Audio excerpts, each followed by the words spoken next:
બાંગ્લાદેશી હિન્દુ અત્યાચારો વિરુદ્ધ ડાંગ હિન્દુ સંગઠનો દ્વારા મૌન રેલી અને કડક કાર્યવાહી થાય એવી સરકારને અરજ। બાંગ્લાદેશમાં જે રીતે હિન્દુ ઉપર અત્યાચારો વધી રહ્યા છે તેને જોતા સમગ્ર વિશ્વના હિન્દુઓનું લોહી ઉકળી ઉઠ્યું છે। અત્યાચાર સામે લડી લેવા માટે ડાંગ જિલ્લા સહિત સમગ્ર ગુજરાત રાજ્યમાં આજે રેલી સાથે આવેદન આપવાનો કાર્યક્રમ યોજાઈ રહ્યો છે।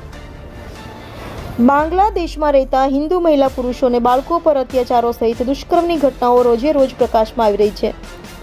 તેને જોતા ભારત દેશમાં રહેતા હિન્દુઓનું લોહી ઉકળી ઉઠ્યું છે। ખાસ કરીને બાંગ્લાદેશમાં રહેતા ઇસ્કોન સંપ્રદાયના લોકો ઉપર વધી રહેલા હુમલાઓની નોંધ સમગ્ર વિશ્વમાં લેવાય છે, જેથી અત્યાચારો તાત્કાલિક બંધ થાય, જેના ભાગરૂપે ડાંગ જિલ્લામાંથી મોટી સંખ્યામાં યુવા વર્ગને મહિલાઓ દ્વારા મૌન રેલી કરી કલેક્ટર કચેરી સામે બાંગ્લાદેશના વિધર્મીઓ સામે વિરોધી સૂત્રોચ્ચાર કરી વિરોધ પ્રદર્શન કરી અત્યાચારો રોકવા અને ગુનેગારો સામે યોગ્ય પગલાં લેજે બાબતે ડાંગ અધિકાર હિતરક્ષા સમિતિ દ્વારા ડાંગ કલેક્ટર થકી સરકારને આવેદનપત્ર આપ્યું। બાંગ્લાદેશની અંદર હિન્દુઓ પર જે અત્યાચાર થઈ રહ્યા છે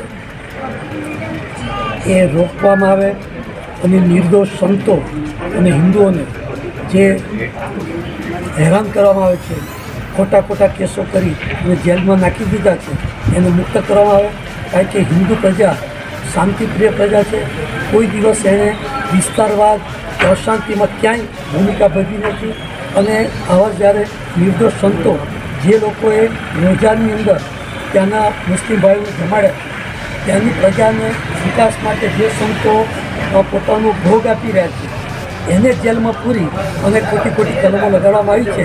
અને આજે ડાંગની અંદર ખૂબ મોટી સંખ્યાની અંદર બધા ભાઈઓ બહેનો એકત્ર થઈ અને આજે કલેક્ટર શ્રી ડાંગ એમને આવેદન આપ્યું છે કે જે પ્રકારના બાંગ્લાદેશમાં અત્યાચાર થાય છે, હિન્દુ સંતો અને અલ્પસંખ્યકો ઉપર જે પ્રકારના ખોટા ખોટા કેસો કરવામાં આવે છે એ પાછા ખેંચવામાં આવે અને શાંતિપૂર્ણ રીતે આખો જે કાર્યક્રમ છે એ ત્યાં આગળ એ ચલાવવામાં આવે એવી વિનંતી માટે આજે ડાંગના પ્રજાજનોએ અહીંયા મૌન રેલી કાઢી અને કલેક્ટરશ્રીને આવેદનપત્ર આપ્યું છે। રામ રામ।